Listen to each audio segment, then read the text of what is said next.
ยกระดับมวยไทยได้อย่างภาคภูมิใจเลยใช่ครับนะครับลูกเด็กเหล็กแดงมาดูกันเยอะเลยใช่ครับนะครับก็เป็นกำลังใจให้กับทุกๆภาคส่วนนะครับในการส่งเสริมศิลปะมวยไทยนะครับแล้วก็ขอสนับสนุนกับการที่จะเพิ่มมวยไทยเข้าไปในการ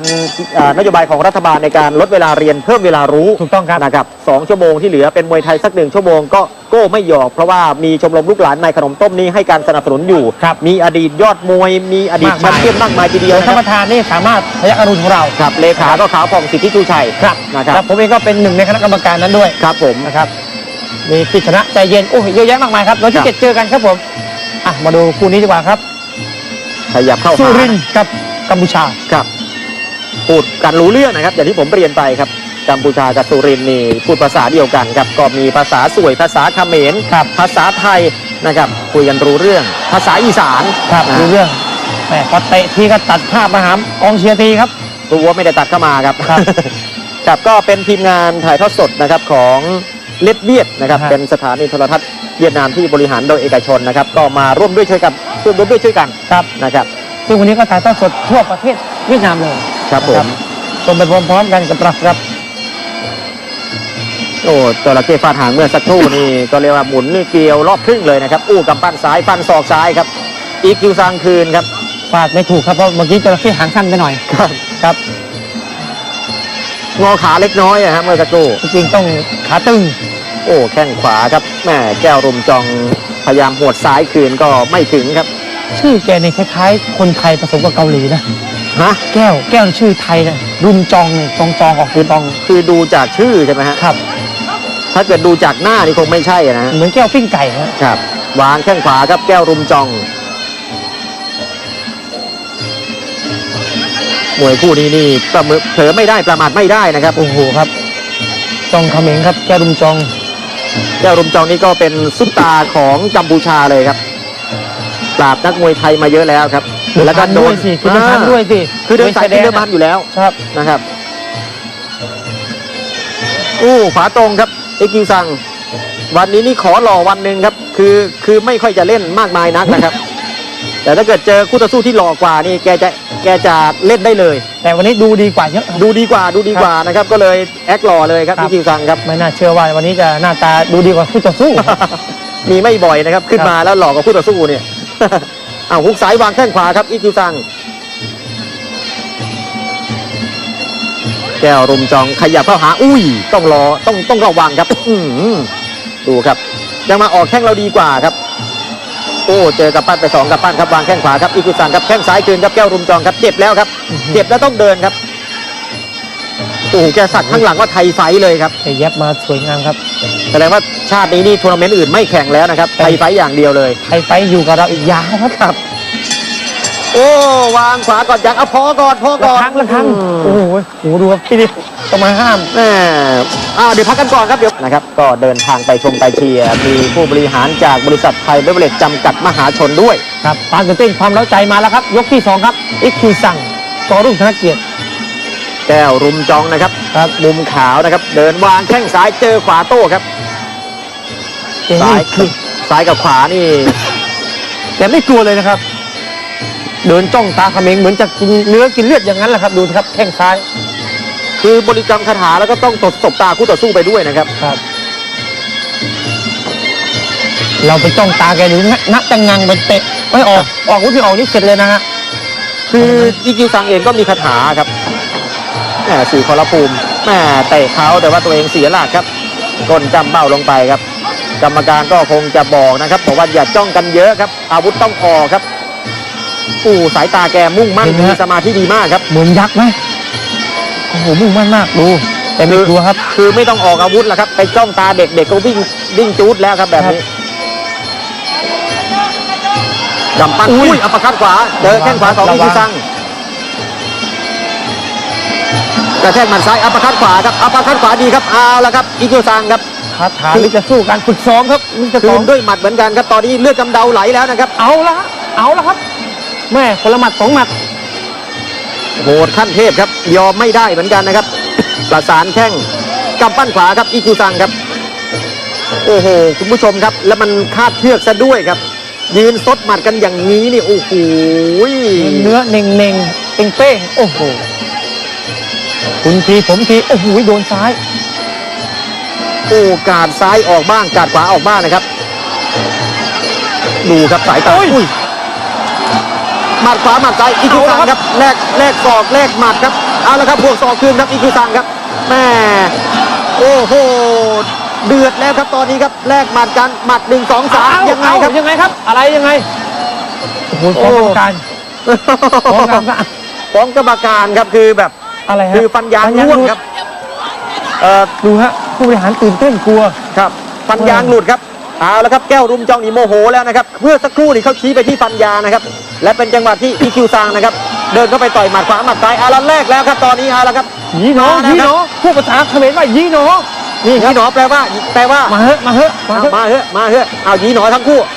ยีหนอทั้งคู่กำปั้นขวาตรงกับอิคิวซังครับ เอาแล้วครับเดือดแล้วครับ แข้งขวาครับอิคิวซังซ้ายตรงเจอบวกศอกขวาครับ เลือดกบปากแล้วครับอิคิซังตัวนี้ ฝันศอกซ้ายแก้วรุมจองเจอศอกขวาเอาเจอศอกขวาเขา ต้องแก้ด้วยศอกนะครับเจอมวยหมัดยังไงโอ้เปลี่ยนการ์ด เปลี่ยนการ์ดครับเปลี่ยนการ์ดครับโอ้มันเปลี่ยนกันอย่างนี้เลยเหรอครับเปลี่ยนการ์ด เปลี่ยนให้เห็นนะครับ เปลี่ยนให้เห็นเลยครับ ไม่มีหลอกล่อครับเปลี่ยนให้เห็นตรงหน้าตา จะถึงตัวผู้ต้องโอ้โหแข้งเจอกำปั้นครับเอาแล้วครับเดือดแน่นอนครับมวยคู่นี้ สนุกเราติดตามกันความสนุกอยู่ที่ช่อง3 SV ต่อเนื่อง ครับผมเอาแล้วครับยกที่3ครับคู่นี้โอ้โหต้องบอกว่าไม่ได้ดูเสียดายแย่เลยค ม รับ วยมันถูกคู่ดูครับดูแกทานวัตรินนี่แกทานแล้วแกอาบมาครับเนี่ย อาบครับแบบนี้ โอ้โห แข้งขวาครับอีคิวซังครับแก้วรุมจองวางล่างครับเอาแล้วครับคนหนึ่งบนคนหนึ่งล่างครับแล้วแต่ชอบครับ ไม่รู้ว่าใครบ้าครับตอนนี้ได้บ้าเปิดตัวมาไม่รู้ว่าใครบ้าแล้วครับตอนนี้ บ้าเจอบ้อง แล้ว นะครับแบบนี้โอ้โหแข้งขวานี่เอียงเลยครับ ถ้าบ้าก็เจอบ้องกันแล้วครับตอนนี้แหมสนุกทั้งคู่แหมมีลีลาสายเอวแหมแข้งขวา ครับเดินเข้าหาครับแก้วรุมจองครับแต่หน้าตาแกน่าเตะจริงๆนะคุณสมจิตนะจากใจเลยครับ ครับคือหน้าตาแกเป็นอย่างนั้นเองครับ เอาละ ครับ อ หน้าตาแกเป็นอย่างนั้นเอง โอ้แข้งซ้ายปลายเท้าไม่ได้จังหวะไม่ให้ครับอีคิวซังครับดูครับดูการตั้งแขนของแก้วรุมจองครับโอ้โหแล้วครับแม่จะกระโดดเตะแต่ว่าหลุดไปทั้ง2จังหวะเจอแข้งซ้ายของแก้วรุมจอง แข้งขวาครับอีคิวซังครับมุมนี้ผมไม่ค่อยชอบเลยครับกล้องมุมนี้ครับมองไม่ค่อยชัด มีไกลเหลือเกินครับกล้องเขาเยอะนะฮะแต่ว่าเขาตัดมาแต่ละติวโอ้โหดูไม่ได้เลยครับนี่มุมบนอีกแล้วครับ มีสายเอวด้วยครับอีคิวซังครับ เอาไงครับอิกุซัง ครั้งที่แล้วที่ไปต่อยที่โฮจิมินห์นะครับปีที่แล้วเนี่ยโอ้โหเลือดอาบครับแต่วันนี้แค่เลือดดำเดาฮะเจอหมัดไป2หมัดคืนได้แข้งขวา แต่น้อยครั้งนะครับท่านผู้ชมครับที่จะเห็นอิกุซังเนี่ยถอยต้องรับผู้ต่อสู้นะครับนี่วันนี้แก้วรุมจองนี่ไม่เปิดโอกาสให้อิกุซังได้เดินเข้าหา จังหวะเข้าทำครับก้มไปเจอแข้งแก้วรุมจองขยับครับขยับกับปั้นสายตรงครับตีเข่าแม่ง้างแล้วไม่ออกครับอีคิวซังครับ นี่แหละครับสวยงามครับแข้งยาวๆออกยาวๆดีกว่าครับผู้ต่อสู้เดินมาให้เตะต้องเตะครับ โอ้แข้งซ้ายเขาก็สวยครับ ดูครับยึกยักครับ ซ้ายขวาอย่างนี้สาดขวาเข้าไปสาดขวาเข้าไป แก้วรุมจังก็บอกว่าเอ้ยเองเดินเข้ามามั่งสิ ก็อยากจะเดินอยู่แต่มันคงจะเหนื่อยแล้วครับตั้งรับดีกว่า ไม่เดินผมเดินเองครับดูครับ ดู สายตา จาก ครับสายตาไม่กระพริบเลยนะครับ ครับ ดูครับ นี่ถ้าเด็กร้องไห้เห็นนี่แทบหยุดเลยนะฮะ แข้งขวาครับแข้งขวาครับแก้วรุมจองนี่เจอปักศอกขวาไป1 ดอกครับของแถมครับคู่นี้นี่ภาคเดียวไม่พอครับกำปั้นขวาตรงของอิคิวซัง ผมว่าเวทีหน้าต่อกันอีกก็สนุกครับคู่นี้ ถูกคู่แหละครับ ครับ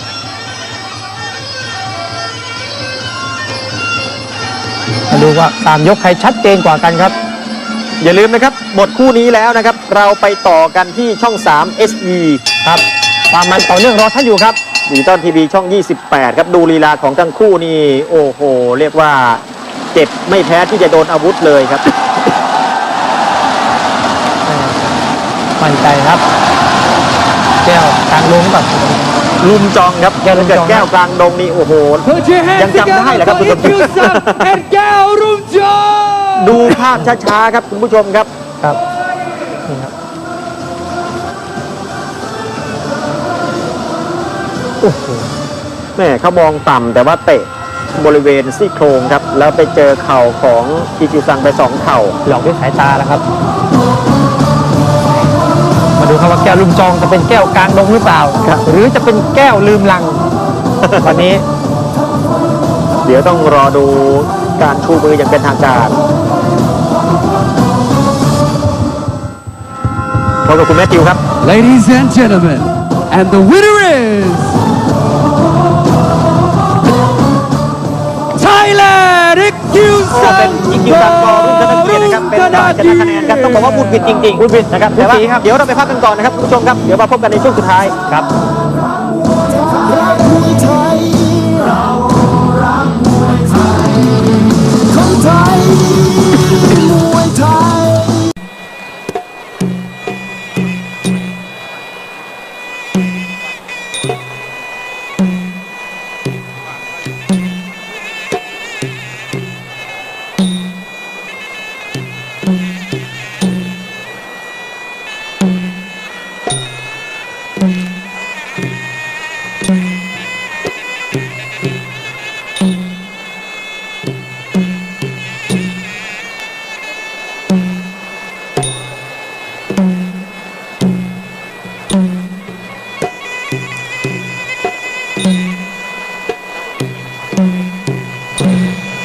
loses 35, 5 draws, and the victory and 100 victory by winning knockout. This player come from Thailand, Bukau Benjamin.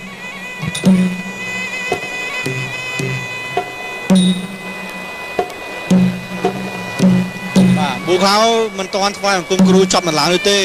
បាទ បាទការថ្វាយអង្គមគ្រូរបស់គេគឺចិត្តចង់ណាមិនឲ្យខុសចង្វាក់បន្តិចទេបាទដូច្នេះហើយទើបប៊ូខោទទួលបានជោគជ័យ បាទបាទសម្រាប់ក៏សូមជម្រាបជូនប្រិយមិត្តទូទាំងសិស្សជនដែលបានជ្រាបផងដែរថាកម្មវិធីប្រដាល់រាជបុត្រនៃអាណាចក្រខ្មែរនេះគឺជាការបើកទំព័រនៃកម្មវិធីគឺរៀបចំនៅថ្ងៃពុធ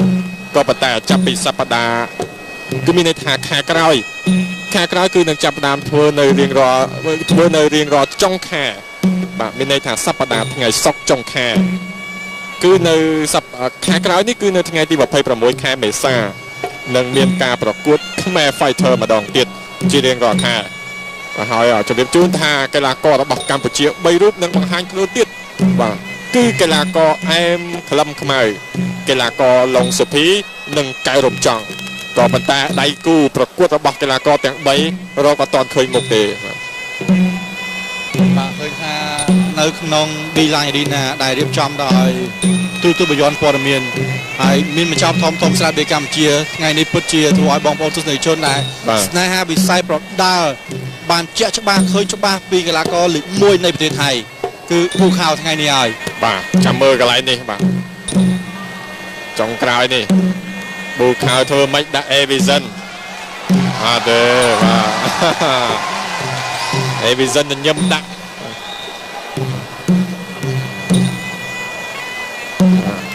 ថ្វាយបង្គំគ្រូល្អិតល្អន់ណាស់សម្រាប់ប៊ូខៅជន់កន្លែងបាទបង្គោលខៀវ Avison អាយ៉ាបញ្ជាក់ពីសក្តានុពលភាពរបស់ខ្លួនអាចបដួលបង្គោលខៀវបានពេលមកទៀតប៊ូខៅ បាទនេះគឺជាក្បាច់ថ្វាយអង្គមគ្រូរបស់ប៊ូខោខ្លាយពីឡើង បាទ បាទមើលទៅអ៊ីវីសុនដូចជាស្រាលបាទមើលទៅប៊ូខោមើលទៅ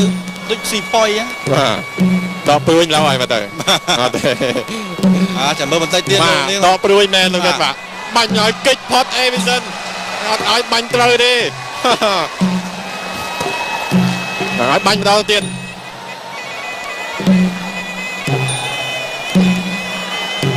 អូហូ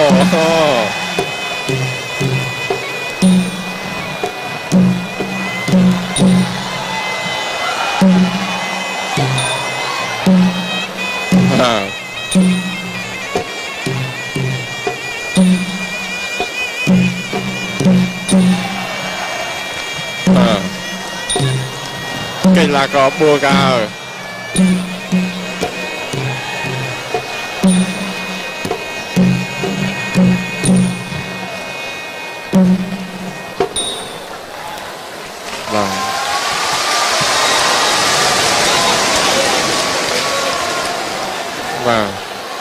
នេះក៏ជាមោទនភាពមួយផងដែរដែលយើងមានកីឡាករបរទេសនិងស្រឡាញ់ចូលចិត្តនៅក្បាច់គុនបុរាណខ្មែរដែលជាសម្បត្តិវប្បធម៌របស់ខ្មែរយើងពិតៗបាទគឺថាចង់ស្រឡាញ់កីឡាករបរទេសស្រឡាញ់ការក្បាច់គុនបុរាណខ្មែរពេលក៏សុខចិត្តហាត់បាទគឺដើម្បីធ្វើយ៉ាងណាឲ្យប្រកួតឲ្យបានខ្លាំងដូចជាកីឡាកររបស់កម្ពុជាយើងបាទដូច្នេះគឺថ្ងៃនេះគឺបាច់គុនបុរាណខ្មែររបស់យើងត្រូវបានកីឡាករបរទេសដូចជាកីឡាករនៃប្រជាជាតិថៃក៏ដូចជាអូស្ត្រាលីប្រេស៊ីលគឺបានបង្ហាញបាច់គុនបុរាណខ្មែរនៅទឹកដីរបស់កម្ពុជារបស់យើងហើយបាទចាំមើលកីឡាករប៊ូខៅបាទធ្លាប់តែល្បីថាខ្លាំងនៅព្រះរាជាណាចក្រថៃក៏ដូចជុំវិញពិភពលោកធ្លាប់ទៅអស់ហើយជប៉ុនកូរ៉េអីបាទឥឡូវនេះមកដល់ទឹកដីកម្ពុជាហើយបាទជាលើកទី1សម្រាប់កីឡាករប៊ូខៅបាទអញ្ញាកណ្ដាលនៅក្នុងការប្រកួតគូពិសេសទី3នេះគឺលោកយមសុខុមអ្នកកណ្ដាលរូបនេះគឺកាចណាស់បាទគឺសមនឹងការប្រកួតគូនេះហើយចក្រមត្រៀមប្រុងព្រៀបប្រកួតគូអន្តរជាតិទី3ទឹកទី1 round 1សូមអញ្ជើញទស្សនាការប្រកួតគូអន្តរជាតិទី3ទឹកទី1អីមិនហ៎បូខៅចូលមកដល់ធ្លាក់អេប៊ីសិនមកជើងកណ្ដាលដើមទ្រូងក្រុមមិនហ្នឹងអេប៊ីសិនខំហើយទឹកទី1សោះហេតុអីបាទសូមអញ្ជើញទស្សនាបាទកុំមកថាសឹងតែមិនព្រិចភ្នែកទេបាទក៏ទាំងពីរនេះអូស្ត្រាលីជាមួយនឹងថៃវិញស្ដាំមើលខៅបាញ់ហើយកំពុះកំពនេះគឺល្អណាស់ប្រហែលគ្នាបាទជង្គង់តបឆ្វេងដួលខ្លួនឯងអេប៊ីសិនបាទ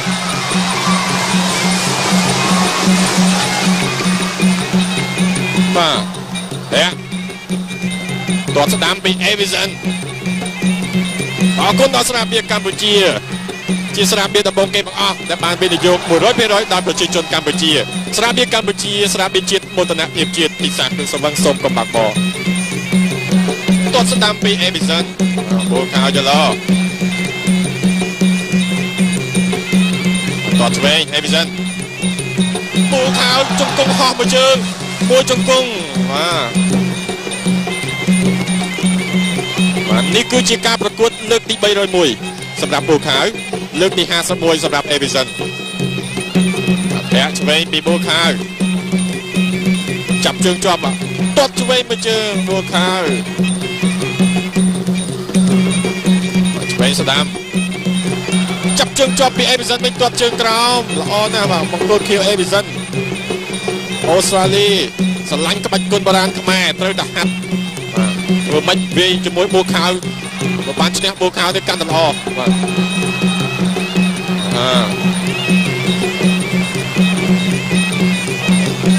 មើលទៅច្បាប់ប្រកួតរបស់កីឡាករប៊ូខៅគួរទៅមកចត់ណាបាទមកចត់បាទហើយអូស្ត្រាលីក៏ដូចគ្នាដែររៀនក្បាច់គុនបុរាណខ្មែរចេះបានដូចគ្នាបាទកន្លងមកគឺធ្លាប់ឃើញអ្នកខ្លាំងជាជនជាតិថៃធ្លាប់មកវាយនៅកម្ពុជាច្រើនហើយក៏ប៉ុន្តែអត់ដែលឃើញបូខៅទេបាទដូចជាកីឡាករថងពងចេស្តាគឺធ្លាប់មកប្រកួតនៅកម្ពុជាយើង 3-4 លើកហើយតែចុងក្រោយនោះគឺចាញ់កែរំចង់នៅសង្វៀនបិណ្ឌស្នោរបស់អគ្គនាយកដ្ឋានប្រជុំនៅទូទួលបាយ័នបាទឆ្វេងមកយកតត់មួយជើងស្ដាំនេះមកមួយជើងរបស់បូខៅផុតក្បាលអេប៊ីសិនទៀតអេប៊ីសិន1ម៉ែត្រ8ទៅហើយចាប់ទឹកទី1បូខៅទាត់សង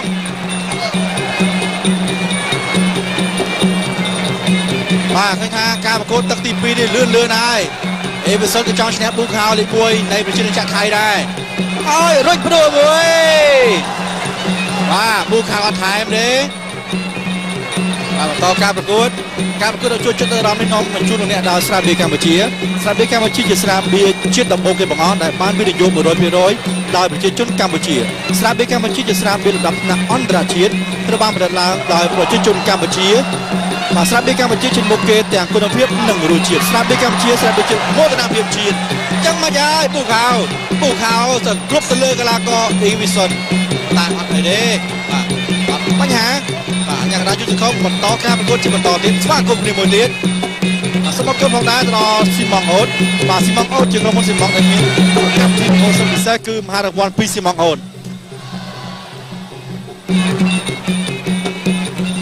ឆ្វេងស្ដាំមួយរបស់អេវ៉ាន់សុនលឿនពូខោសងសំឆ្វេងវិញសងរុចទៅមួយទៀតស្ដាំឆ្វេងថៃមួយទៀតសកចូលយកអត់ទេបាទអេវ៉ាន់សុនបិទឃុំជាប់អេវ៉ាន់សុនមុខនឹងក្រហមហើយបាទសាច់សផងមួយជើងឆ្វេងសងដូចគ្នាពូខោឆ្វេងអេវ៉ាន់សុនស្ដាំពូខោឆ្វេងអូហូយបាទចំពោះតែម្ដងសម្រាប់អេវ៉ាន់សុនប៉ុន្តែអត់បញ្ហាអេវ៉ាន់សុនប្រឹងប្រែងអោបឡើងជង្គង់ឆ្វេងស្ដាំអាយ៉ាថ្ងៃនេះពូខោជួបជាមួយនឹងគូប្រកួតដ៏គួរជក់ចិត្តអារម្មណ៍ផងដែរទោះបីអ៊ីវីសុនទើបតែប្រកួតជាង30 ដងទេប៉ុន្តែអាចទប់ទល់ជាមួយនឹងប៊ូខៅបានចំនួនមួយទឹកហើយនេះជាទឹកទី2តើអាចប៊ូខៅបដូរបានទេប៊ូខៅមួយជើងអូយសាក់ដើមទ្រូងរបស់អ៊ីវីសុនសង្ស័យទៀតរត់លុបអស់ហើយបាទបាច់គុណបុរាណខ្មែរយ៉ាងដូចនេះហើយបាត់គួរឲ្យបរទេសចង់រៀនចង់ហាត់តាមចង់ប្រកួតជាមួយខ្មែរតត់ជើងឆ្វេងរបស់ប៊ូខៅចាប់ជើងគាត់តត់ឆ្វេងមួយទៀតជង្គង់ហោះស្ដាំមួយបាទអេវ៉ាន់សុននេះគឺប្រឹងប្រែងមែនតើបាទមិនប្រឹងប្រែងទេបាទដួលបាត់ហើយប៊ូខៅបង្គោលក្រហមតត់ជើងមួយចាប់ជើងចូលមកជើងស្ដាំរបស់ប៊ូខៅជើងឆ្វេងដល់កញ្ចឹងករបស់អេវ៉ាន់សុនអាយ៉ាអេវ៉ាន់សុនកំពុង1ម៉ែត្រ78ហើយប៊ូខៅទាត់ដោទៀតធាក់ជើងឆ្វេងចាប់តាមទ្រង់អេវ៉ាន់សុនមួយធាក់មួយទៀតចាប់ជើងជាប់ទាត់សងអាយ៉ាទាត់ឆ្វេងរបស់អេវ៉ាន់សុនថយសុកស្ដាំខាឆ្វេងមួយទៀតចូលល្អណាស់ប៊ូខៅកែងឆ្វេងចូលល្អណាស់អោបគ្នាមួយរុញបដូរទាំងពីរអូយចាប់ទឹកទី2ចាប់ទឹកទី2ល្មមជាងទី1នេះទៀតបាទសូមអរគុណគូអន្តរជាតិទី3ទឹកទី3 round 3បាទទឹកទី3ហើយសម្រាប់គូអន្តរជាតិទី3នេះប៊ូខៅបង្គោលក្រហមបង្គោលខៀវអេវីសិនមកពីអូស្ត្រាលីបាទសូមកុំភ្លេចថ្ងៃស្អែកនេះតន្ត្រីទេសចរស្រាបៀរកម្ពុជាធ្វើដំណើរទៅដល់ខេត្តក្រចេះហើយកុំភ្លេចចូលរួមទស្សនាបានច្រើនកក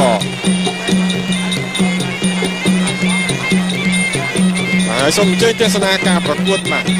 ពុកតែជួបចិត្តដល់អារម្មណ៍នេះវិញវេរបស់អេវីសិនបាទស្វែងស្ដាំពីកីឡាករបាទប៊ូខៅឥឡូវនេះអេវីសិនចង់វិលបាទប៊ូខៅដេញតាមជង្គង់ស្ដាំហោះស្វែងស្ដាំម៉ាត់អីឡើយនេះគឺបាទវាយមើលមិនដល់រត់មិនវាយទេ 1 2 បាទមិនដល់ដៃទេបាញ់នេះសម្រាប់ប៊ូខៅ 5 6 7 8 ទៅរួចអត់គូប៊ីក្បាលហើយ 10 បាទប៊ូខៅអត់សុខចិត្តទេអត់ចង់ប្រកួតយូរជាងនេះហេតុអីក៏ឆាប់ចុះចាញ់យ៉ាងនេះ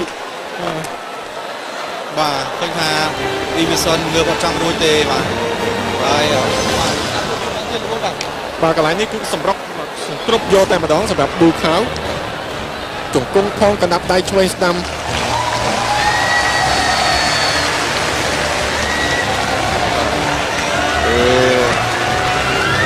វត្តមានដំបងរបស់ប៊ូខៅនៅព្រះរាជាណាចក្រកម្ពុជាលើទឹកដីនៃកំណើតក្បាច់គុនបុរាណខ្មែរគឺប៊ូខៅបានទទួលជ័យជំនះគូទី3របស់យើងត្រូវបានបញ្ចប់ទៅហើយដោយលទ្ធផល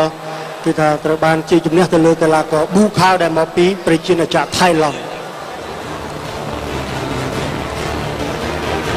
បាទហើយក៏សូមកីឡាករទាំងអស់បាទត្រៀមទាំងកីឡាករដែលមិនទាន់ធ្វើការប្រកួតកីឡាករប៊ូខៅបង្គោលខៀវទទួលជ័យជំនះលើកីឡាករបង្គោលក្រហមដោយកីឡាករបង្គោលក្រហមប៊ូខៅ please wait here ក្នុងទឹកទី3បាទសូមអរគុណហើយក៏សូមឆ្លៀតយកឱកាសនេះសូមអញ្ជើញកីឡាកររបស់យើងទាំង8រូបឡើងមកកាន់សង្វៀនប្រកួតបាទសូមអញ្ជើញទាំង8រូបបាទ ជាចាក់ថៃឡង់ទៅបានធ្វើចំណេញហើយ Once again, ladies and gentlemen, please welcome to the Blue Cow.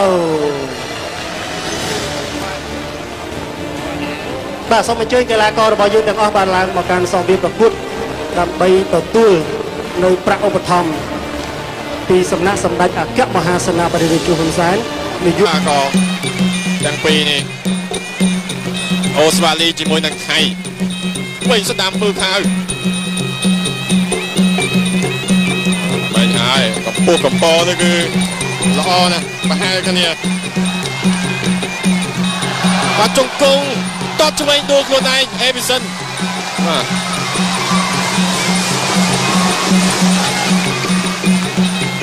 បាទតបស្ដាំពីអេវីសិនអរគុណដល់ស្រាបៀរកម្ពុជា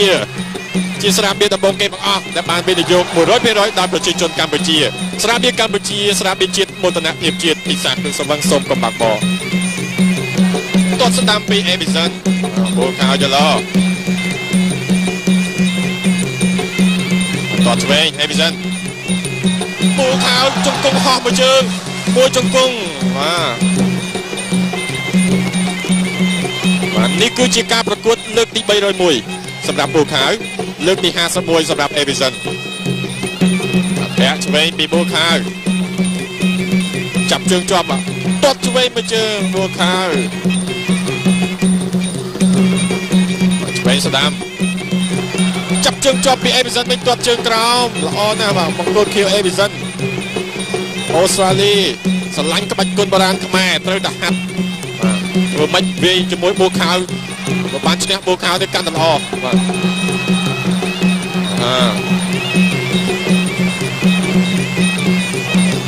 បាទមើលទៅច្បាក់ប្រកួតរបស់កីឡាករប៊ូខៅមើលទៅម៉ត់ចត់ណាបាទម៉ត់ចត់បាទហើយអូស្ត្រាលីក៏ដូចគ្នាដែររៀនក្បាច់គុណបុរាណខ្មែរចេះបានដូចគ្នាបាទកន្លងមកគឺធ្លាប់ឃើញអ្នកខ្លាំងជាជនជាតិថៃធ្លាប់បម្រាយនៅកម្ពុជាច្រើនហើយក៏ប៉ុន្តែអត់ដែលឃើញបូខៅទេបាទដូចជាកីឡាករថងពងចេស្តាគឺធ្លាប់មកប្រកួតនៅកម្ពុជាយើង 3-4 លើកហើយតែចុងក្រោយនោះគឺចាញ់កែរំចង់នៅសង្វៀនបិណ្ឌស្នោរបស់អគ្គនាយកប្រជុំនៅទូទួលបាយ័នបាទឆ្វេងមកយកតបមួយជើងស្ដាំនេះមកមួយជើងរបស់បូខៅផុតក្បាលអេវីសិនទៀតអេវីសិន1.8 ម៉ែត្រទៅហើយចាប់ទឹកទី1បូខៅទាត់សង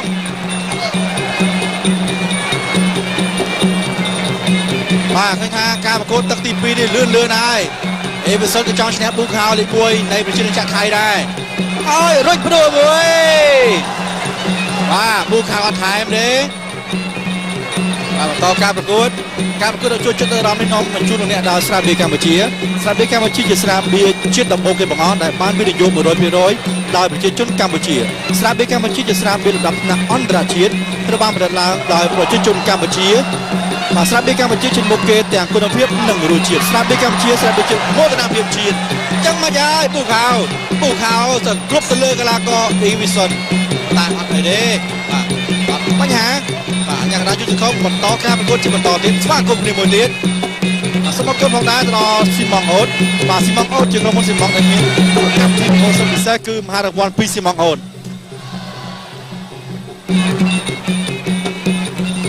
ឆ្វេងស្ដាំមួយរបស់អេវីសុនលឿនពូខៅសងសំឆ្វេងវិញសងរួចទៅមួយទៀត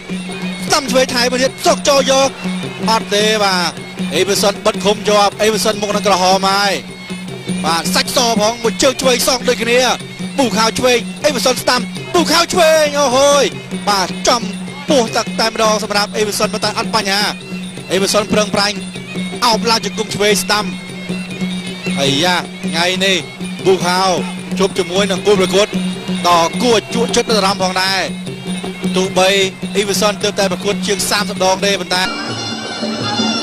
ดูครับยึกยักครับ ซ้ายขวานี้สาดขวาเข้าไปสาดขวาเข้าไป แก้วรมจังก็บอกว่าเอ้ยเอ็งเดินเข้ามามั่งสิ ก็อยากจะเดินอยู่แต่มันคงจะเหนื่อยแล้วครับตั้งรับดีกว่า ไม่เดินผมเดินเองครับดูครับสายตาครับสายตาไม่กระพริบเลยนะครับ ครับ ดูครับ นี่เขาเด็กร้องไห้เห็นนี่แทบหยุดเลยนะฮะ แข้งขวาครับแข้งขวาครับอื้อหือแก้วรุมจองนี่เจอปักศอกขวาไป1 ดอกครับของแถมครับคู่นี้นี่ภาคเดียวไม่พอครับกำปั้นขวาตรงของอิกุซัง ผมว่าเวทีหน้าต่อกันอีกก็สนุกครับคู่นี้ ถูกคู่แหละครับ ครับ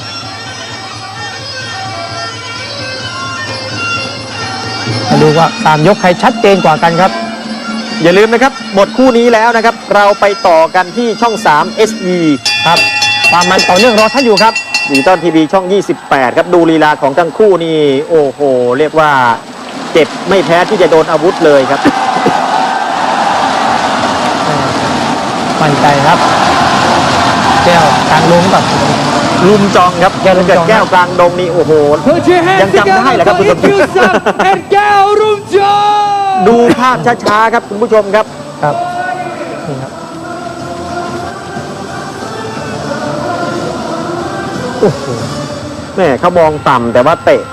บริเวณซี่โครงครับแล้วไปเจอเข่าของอิจิซังไป2 เข่า หลอกด้วยสายตาแล้วครับ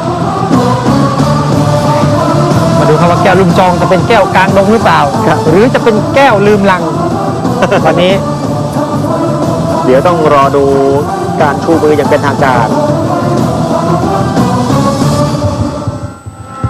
พบกับคุณแมทธิวครับ Ladies and gentlemen, and the winner is Thailand ก็เป็นอีกคิวซังกอรุ่นธนเกียรตินะครับเป็นฝ่ายชนะคะแนนครับต้องบอกว่าพูดผิดจริงๆพูดผิดนะครับแต่ว่าเดี๋ยวเราไปพักกันก่อนนะครับคุณผู้ชมครับเดี๋ยวมาพบกันในช่วงสุดท้ายครับ รักมวยไทยเรารักมวยไทยคนไทยมวยไทย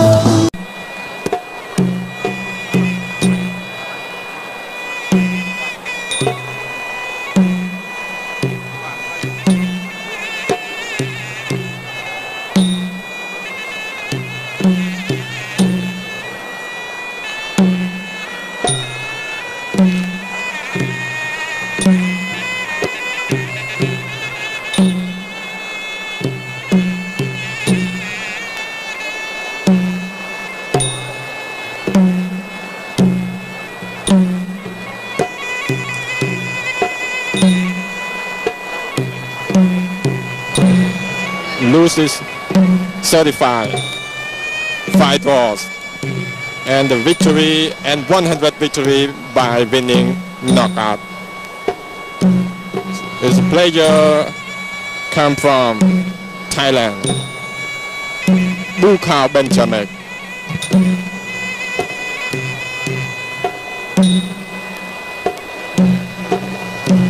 បាទប៊ូខោមិនតាន់ស្វែងអង្គមគ្រូចប់នៅឡើងនោះទេ បាទ បាទការស្វែងអង្គមគ្រូរបស់គេគឺចិត្តចង់ណាស់មិនឲ្យខុសចង្វាក់បន្តិចទេបាទដូច្នេះហើយទើបប៊ូខោទទួលបានជោគជ័យ បាទសម្រាប់ក៏សូមជម្រាបជូនប្រិយមិត្តទូតសិកជនដែលបានជ្រាបផងដែរថាកម្មវិធីប្រដាល់រាជបុត្រនៃអាណាចក្រខ្មែរនេះគឺជាការបើកទំព័រនៃកម្មវិធីគឺរៀបចំនៅថ្ងៃពុធក៏ប៉ុន្តែចាប់ពីសប្តាហ៍គឺមានន័យថាខែក្រោយគឺនឹងចាប់ផ្ដើមធ្វើនៅរៀងរាល់ចុងខែបាទមានន័យថាសប្តាហ៍ថ្ងៃសុក្រចុងខែគឺនៅខែក្រោយនេះគឺនៅថ្ងៃទី26 ยกระดับมวยไทยได้อย่างภาคภูมิใจเลย ใช่ครับ นะครับลูกเด็กเหล็กแดงมาดูกันเยอะเลย ใช่ครับ นะครับ ก็เป็นกำลังใจให้กับทุกๆภาคส่วนนะครับในการส่งเสริมศิลปะมวยไทยนะครับแล้วก็ขอสนับสนุนกับการ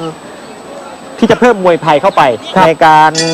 นโยบายของรัฐบาลในการลดเวลาเรียนเพิ่มเวลารู้ ถูกต้องครับ นะครับ2 ชั่วโมงที่เหลือเป็นมวยไทยสัก1 ชั่วโมงก็โก้ไม่หยอกเพราะว่ามีชมรมลูกหลานนายขนมต้มนี้ให้การสนับสนุนอยู่ ครับ มีอดีตยอดมวยมีอดีตแชมป์เปี้ยนมากมายทีเดียว โดย นะ ท่าน ค ป รับ ระธานนี่สามารถพยักอรุณของเรา ครับเลขาก็ขาวผ่องสิทธิชูชัย ครับ นะครับ แล้วผมเองก็เป็นหนึ่งในคณะกรรมการนั้นด้วย ครับผม นะครับมีกิจชนะใจเย็นโอ้ยเยอะแยะมากมายครับเราที่ ครับ 7เจอกันครับผมอ่ะมาดูคู่นี้ดีกว่าครับ ขยับเข้า สุ หา รินทร์กับกัมพูชา ครับ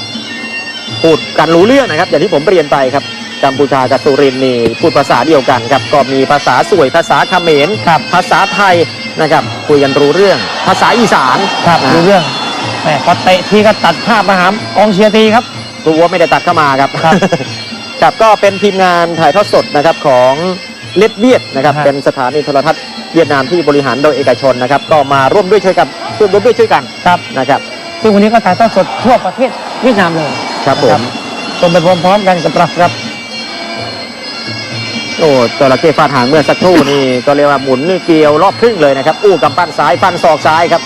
อีคิวซังคืนครับ ฟาดไม่ถูกครับเพราะเมื่อกี้จระเข้หางสั้นไปหน่อย ครับ ครับ งอขาเล็กน้อยอะฮะเมื่อสักครู่ จริงๆต้องขาตึง โอ้แข้งขวาครับแม่แก้วรุมจองพยายามหวดซ้ายคืนก็ไม่ถึงครับ ชื่อแกนี่คล้ายๆ คนไทยผสมกับเกาหลีนะ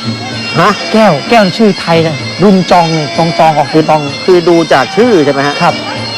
ถ้าเกิดดูจากหน้านี่คงไม่ใช่นะฮะ เหมือนแก้วปิ้งไก่นะครับ วางแข้งขวาครับแก้วรุมจอง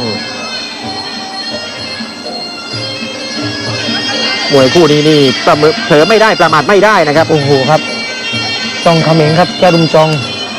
แก้วรุมจองนี่ก็เป็นซุปตาของกัมพูชาเลยครับปราบนักมวยไทยมาเยอะแล้วครับแล้วก็โด ด้วย น สิคุณจะพันด้วยสิ คือเดินสายกินเดิมพันอยู่แล้ว ครับ นะครับอู้ขวาตรงครับเอกิวซังวันนี้นี่ขอหล่อวันหนึ่งครับคือไม่ค่อยจะเล่นมากมายนักนะครับ แต่ถ้าเกิดเจอคู่ต่อสู้ที่หล่อกว่านี่แกจะเล่นได้เลย แต่วันนี้ดูดีกว่าเยอะ ดูดีกว่านะครับก็เลยแอคหล่อเลยครับ ครับ เอกิวซังครับ ไม่น่าเชื่อว่าวันนี้จะหน้าตาดูดีกว่าคู่ต่อสู้ มีไม่บ่อยนะครับขึ้น ครับ มาแล้วหลอกกับคู่ต่อสู้เนี่ย เอาฮุกซ้ายวางแข้งขวาครับอีคิวซังแก้วรุมจองขยับเข้าหาอุ้ยต้องระวังครับดูครับยังมาออกแข้งเราดีกว่าครับโอ้เจอกับปั้นไป2กับปั้นครับวางแข้งขวาครับอีคิวซังครับแข้งซ้ายคืนครับแก้วรุมจองครับเจ็บแล้วครับเจ็บแล้วต้องเดินครับโอ้โหแกสักข้างหลังว่าไทยไฟท์เลยครับ แต่เย็บมาสวยงามครับ แสดงว่าชาตินี้นี่ทัวร์นาเมนต์อื่นไม่แข่งแล้วนะครับไทยไฟท์อย่างเดียวเลย ไทยไฟท์อยู่กับเราอีกยาวครับ ครับ โอ้วางขวาก่อนอยากเอาพอก่อน ละครั้งโอ้โหดูครับพี่ดิต้องมาห้าม แม่เดี๋ยวพักกันก่อนครับเดี๋ยวนะครับก็เดินทางไปชมไปเชียร์มีผู้บริหารจากบริษัทไทยเบเวอเรจจำกัดมหาชนด้วย ครับความตื่นเต้นความเร้าใจมาแล้วครับยกที่2ครับอีคิวซังกอรุ่งธนเกียรติ แก้วรุมจองนะครับมุมขาวนะครับเดินวางแข้งซ้ายเจอขวาโต้ครับ เก่งนี่คือ ซ้ายกับขวานี่ แต่ไม่กลัวเลยนะครับ เดินจ้องตาเขม็งเหมือนจะกินเนื้อกินเลือดอย่างนั้นแหละครับดูครับแข้งซ้าย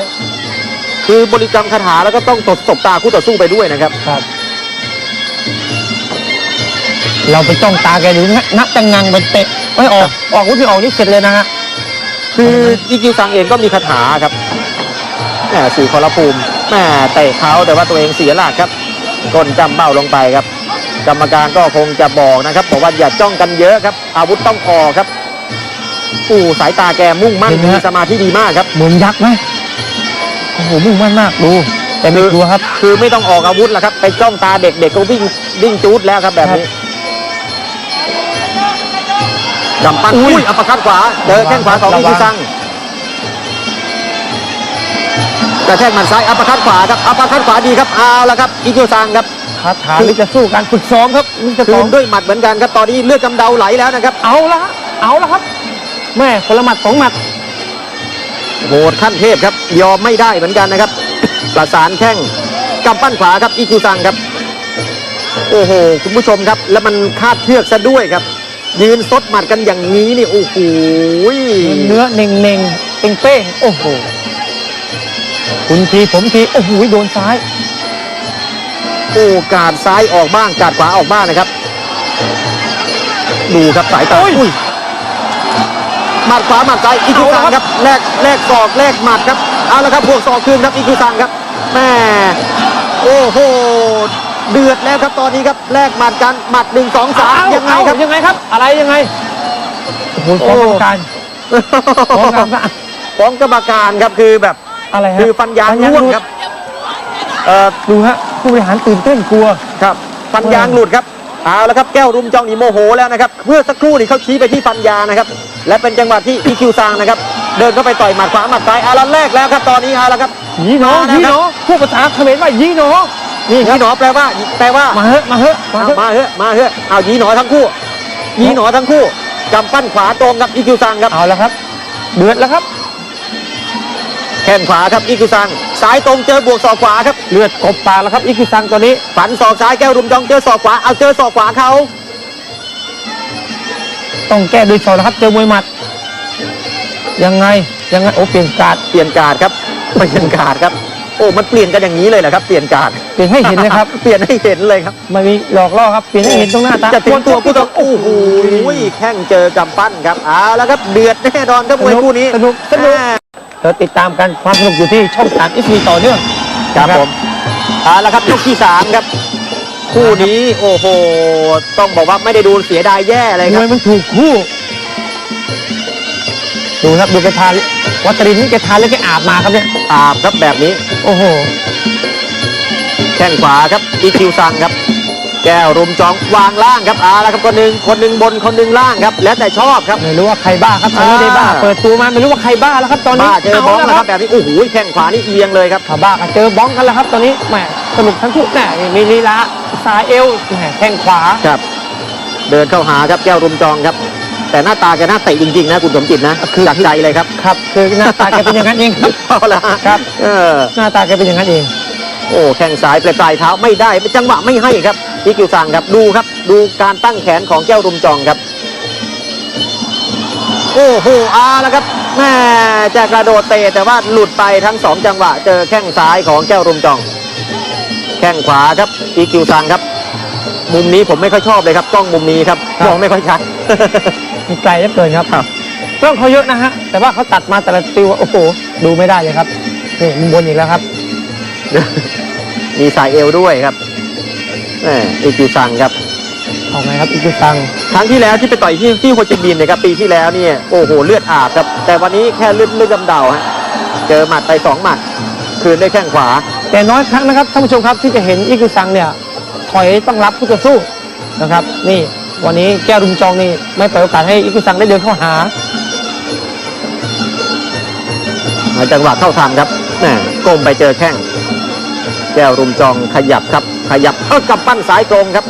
ตีเข่าแม่ง้างแล้วไม่ออกครับอีคิวซังครับ นี่แหละครับสวยงามครับแข้งยาวๆออกยาวๆดีกว่าครับผู้ต่อสู้เดินมาให้เตะต้องเตะครับ โอ้แข้งซ้ายเขาก็สวยครับ ខែមេសានឹងមានការប្រកួតខ្មែរ Fighter ម្ដងទៀតជារៀងរាល់ខែហើយជម្រាបជូនថាកីឡាកររបស់កម្ពុជា3រូបនឹងបង្ហាញខ្លួនទៀតបាទគឺកីឡាករអែមក្លឹមខ្មៅកីឡាករឡុងសុភីនិងកែវរំចង់ក៏ប៉ុន្តែដៃគូប្រកួតរបស់កីឡាករទាំង3រកអត់ទាន់ឃើញមុខទេបាទ បាទឃើញថានៅក្នុង D-Line Arena ដែលរៀបចំដោយទូទស្សន៍បយ័នព័ត៌មានហើយមានមជ្ឈមណ្ឌលធំស្រាប់នៃកម្ពុជាថ្ងៃនេះពិតជាធ្វើឲ្យបងប្អូនទស្សនិកជនដែរស្នេហាវិស័យប្រដាល់បានជាក់ច្បាស់ឃើញច្បាស់ពីកីឡាករលេខ1នៃប្រទេសថៃគឺពូខៅថ្ងៃនេះហើយ បាទចាំមើលកន្លែងនេះបាទចុងក្រោយនេះប៊ូខៅធ្វើមិនដាក់ Avision អត់ទេបាទ Avision ញញឹមដាក់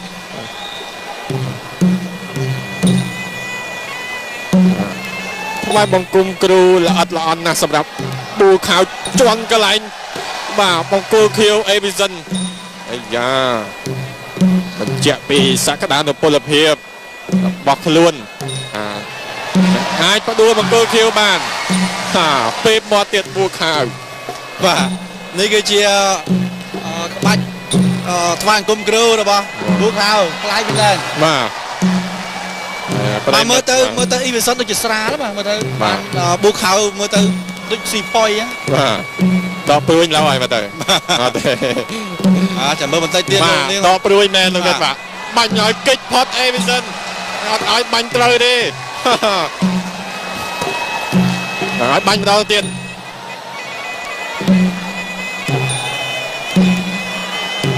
អូហូ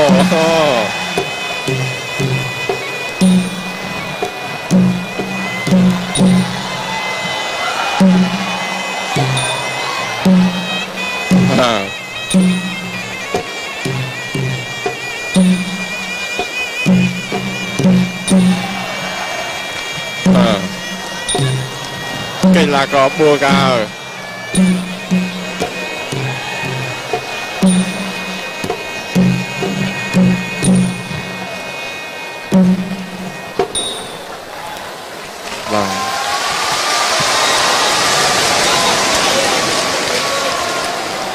បាទនេះក៏ជាមោទនភាពមួយផងដែរដែលយើងមានកីឡាករបរទេសនិងស្រឡាញ់ចូលចិត្តនៅក្បាច់គុនបុរាណខ្មែរដែលជាសម្បត្តិវប្បធម៌របស់ខ្មែរយើងពិតៗបាទគឺថាចង់ស្រឡាញ់កីឡាករបរទេសស្រឡាញ់ការក្បាច់គុនបុរាណខ្មែរពេលក៏សុខចិត្តហាត់បាទគឺដើម្បីធ្វើយ៉ាងណាឲ្យប្រកួតឲ្យបានខ្លាំងដូចជាកីឡាកររបស់កម្ពុជាយើងបាទដូច្នេះគឺថ្ងៃនេះគឺក្បាច់គុនបុរាណខ្មែររបស់យើងត្រូវបានកីឡាករបរទេសដូចជាកីឡាករនៃប្រជាជាតិថៃក៏ដូចជាអូស្ត្រាលីប្រេស៊ីលគឺបានបង្ហាញក្បាច់គុនបុរាណខ្មែរនៅទឹកដីរបស់កម្ពុជារបស់យើងហើយបាទចាំមើលកីឡាករប៊ូលខាវបាទធ្លាប់តែល្បីថាខ្លាំងនៅព្រះរាជាណាចក្រថៃក៏នៅជុំជុំវិញពិភពលោកធ្លាប់ទៅអស់ហើយជប៉ុនកូរ៉េអីបាទឥឡូវនេះមកដល់ទឹកដីកម្ពុជាហើយបាទជាលើកទី1សម្រាប់កីឡាករប៊ូលខាវបាទអញ្ញាកណ្ដាលនៅក្នុងការប្រកួតគូពិសេសទី3នេះគឺលោកយឹមសុខុមអញ្ញាកណ្ដាលរូបនេះគឺកាចណាស់បាទគឺសមនឹងការប្រកួតគូនេះហើយចក្រមត្រៀមប្រុងព្រៀបប្រកួតគូអន្តរជាតិទី3ទឹកទី1 round 1សូមអញ្ជើញទស្សនាការប្រកួតគូអន្តរជាតិទី3ទឹកទី1អីមិនហ៎ពូលខាវចូលមកដល់ធ្លាក់អេប៊ីសិនមកជើងកណ្ដាលដើមទ្រូងព្រមមិនហ្នឹងអេប៊ីសិនខំហើយទឹកទី1សោះហេតុអីបាទសូមអញ្ជើញទស្សនាបាទកុំមកសឹងតែមិនព្រិចភ្នែកទេ